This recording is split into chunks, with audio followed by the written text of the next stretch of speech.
Welcome to another exciting episode of Alien Agenda with Gene P. Abel. Today, we're diving into explosive content that could change the way you see the universe.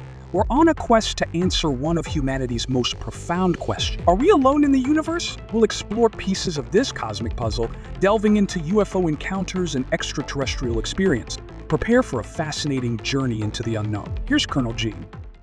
This is Colonel G from the Alien Agenda, and today I want you to buckle your seatbelts because the next 2 episodes will contain some explosive material in our effort to try to answer the question, are they out there? We have looked at many pieces of this puzzle and learned what some of the very important people have experienced in relation to UFOs and extraterrestrials. Today we are going to take a look at the 40th President of the United States, Ronald Wilson Reagan. In 1974, Reagan was flying in a Cessna Citation airplane with a pilot, Bill Panter, and 2 security guards. As they approached Bakersfield, California, the passenger called to Panter's attention a strange object at the rear of the aircraft. The object was several hundred yards away and appeared to be elongated. It suddenly took off at about a 45-degree angle and accelerated at an unbelievable rate of speed and disappeared. A week after this sighting, Reagan reported this sighting to Norman C. Miller, the Washington bureau chief of the Wall Street Journal. Miller expressed doubt about the story that Reagan was telling him, and Reagan suddenly realized,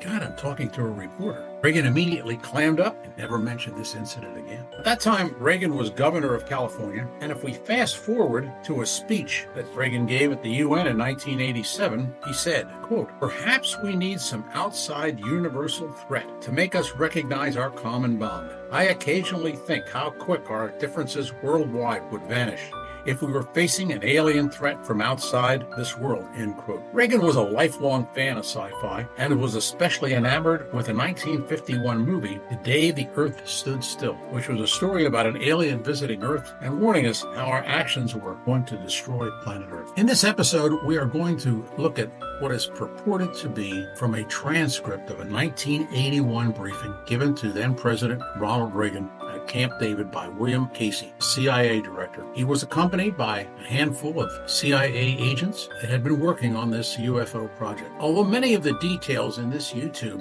that I found can be verified with other sources, there is no guarantee that this YouTube is really a transcript from this purported meeting with President Reagan to brief him about UFOs. I have decided to present this information to stimulate your thought on some of these important topics. But as I said, even though most of the information can be verified with other sources, I am not certain that this recording is truly from this classified briefing. One of the things that makes me very skeptical is that when you listen to the nature of the information that was supposedly presented, its sensitivity makes it very unlikely that this information would ever have gotten out.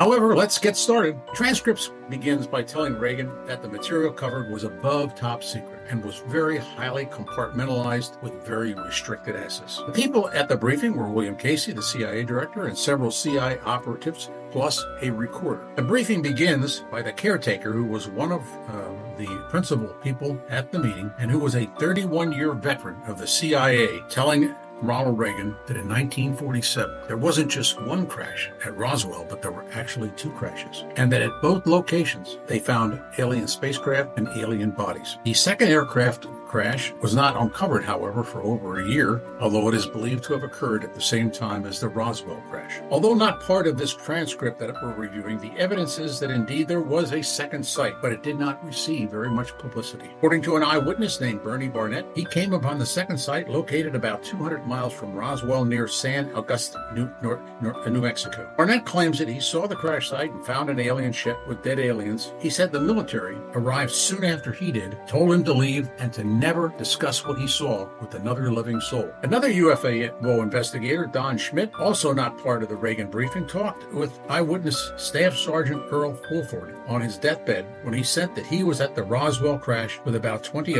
others to recover debris from the UFO site. He claimed that he collected metal parts and placed them into collection bags, and that MPs took the bags away and he never saw them again. Sergeant Fulford claimed the metal was unlike anything he had ever seen. When he crumbled the metal and released it, it returned to its original state. Reagan was told that there were definitely 2 crashes, and that at Roswell there were 4 dead alien bodies that were taken to Roswell Air Base and later to Los Alamos to be stored in special containers to preserve them. There was also, however, one alien that survived the Roswell crash unharmed and was taken to Los Alamos. The debris and the aircraft from the site was taken to Dayton, Ohio. At the second site, there were also 4 dead bodies, but they were not discovered until a farmer came upon them in 1949. By that time, the bodies were badly decomposed. The remains of these 4 bodies were also taken to Los Alamos. Both ships were of the same type, and the aliens appeared to be the same species. From the autopsies that were conducted on the Roswell alien bodies, it was determined the only similar organs to humans were their eyes. But even there, they were larger, and they had 2 eyelids. They appeared to have blood, but it wasn't red. Their skin was unlike human skin, and their internal organs were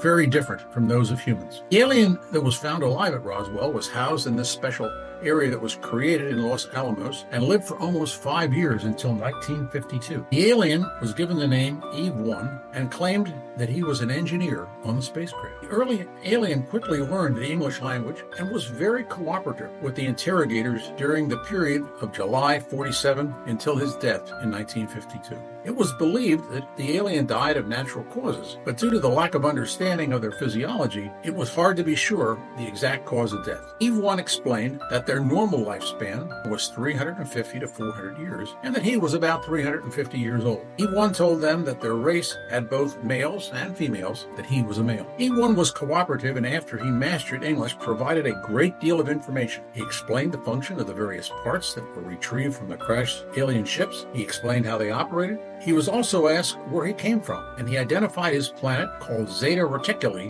which was about 40 light years from Earth. He explained that it took 9 months to travel from his planet to Earth, which is far in excess of the speed of light. He explained that this was possible by the use of a series of wormholes that enabled travel between distances located in a very short period of time. He explained that there were a series of these wormholes throughout space and enabled aliens to travel huge distances. Reagan was told by the briefer that we had amassed a huge amount of information over the years about aliens, and that it contained about 16 large binders, each one containing several thousand pieces of paper. Reagan told Director Casey he did not want to know where these binders were stored, but he was assured that this information was secured in the most protected and secure locations. Reagan was told that this process began in 1947 by then President Truman with the formation of Majestic 12 and continued under President Eisenhower. He was told that other presidents were aware of the aliens, although not everything was shared with President Carter. This may have been because when Carter was running for president, he indicated he would release all the information the government had about aliens. When he became president, however, and was asked about this, he told the press that certain things were just too sensitive to be released. Reagan was told that the original name of this project was Project Green and was under the control of Majestic 12. In 1966, the name was changed to Aquarius. This project was separate from the Air Force intelligence projects and a thing called Project Blue Book. CIA officials were assigned to military installations to collect information. There was concern that many of the sightings were over nuclear facilities, and it was believed that at least 90% of the sightings were bogus. The other 9% were truly extraterrestrial in nature. In December 1949, Truman created 2 secret commissions called Adam and Eve. The purpose of Adam was to study releasing some of the information about Roswell and see the reaction of the public. Eve was a study to use nuclear weapons to defend against an alien attack. This resulted in the United States developing the Atlas rocket and creating a numerous amount of Mark III atomic warheads like the ones that were used on Nagasaki. We used the excuse of the Soviet Union and their development of nuclear weapons as the reason to build all of these bombs. However, in addition to defending against the Soviet threat, one major issue was their possible use against alien invasion. Reagan was told that there were more than one species of alien that had been visiting planet Earth. He was told that a 1976 study concluded that the alien technology was about 1,000 or more years ahead of ours. EV1 told us his planet had 2 suns and was only dark for a very short period of time each day, just before one sun rose and just as the second sun was setting. He also said that on his planet, which he called Serpo, S-E-R-P-O, that certain elements existed that did not exist on Earth. However, the majority of elements on Earth were the same as in his sun, his planet, which had 2 suns. He explained that the propulsion systems they used in their aircraft had 2 components. One was used near the planet, like Earth, and the other in space. He He also explained that travel to great distances in space was only possible due to a series of wormholes. It turns out that Russia also had its own Roswell in 1948, as Reagan was told. The species of aliens that crashed in Russia was different from Eve 1 and those at Roswell. It was believed the aliens that crashed in Russia were not friendly and used different propulsion systems for their aircraft. The intelligence also indicated that the other alien species had many other elements on their planet that simply did not exist on planet Earth. Reagan wanted to know how many types of aliens were visiting Earth. He was told this information was an even higher level of classification. But finally, Director Casey ordered the person giving the briefing to explain the different types of aliens that we knew had existed. He was told that there were at least 5 different species of aliens that have and are visiting Earth. He wanted to know if they appeared friendly, and he was told that the one that apparently crashed in Russia was not as friendly as the others. He also said that the alien visits were more like studying Earth in a petri dish. Reagan was told, "We believe that the alien hostile races had abducted humans and conducted experiments on them. It does not seem likely, however, that they harmed any of them." However, he was told that we have very little information about the other 4 races. Reagan wanted to know if we had plans to defend against these aliens. He was told we did have plans, but they were predicated on very little information about their possible technology. He wanted to know if the aliens themselves could be killed. He was told that yes, but they appear to have a type of force field that helps protect their ships. Reagan was told of an incident in 1970 where 20 Soviet jets tried to attack several alien aircraft but were totally unsuccessful. Reagan was told that all 5 alien species have been visiting Earth for a long time, and he asked if we had names for each of these 5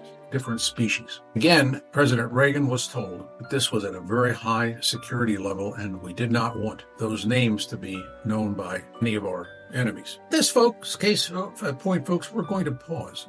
And next time, we're going to continue with some even more dramatic information that was supposedly given to Reagan in this classified 1981 briefing. As I said, information in this briefing is dramatic, but the question is, did this briefing actually take place? Until next time, stay safe, keep your seatbelts handy, and please tell your friends about our podcast. This is Colonel Gene Abel, signing off for today. Thank you. Join Colonel Gene on Alien Agenda by sharing your UFO story.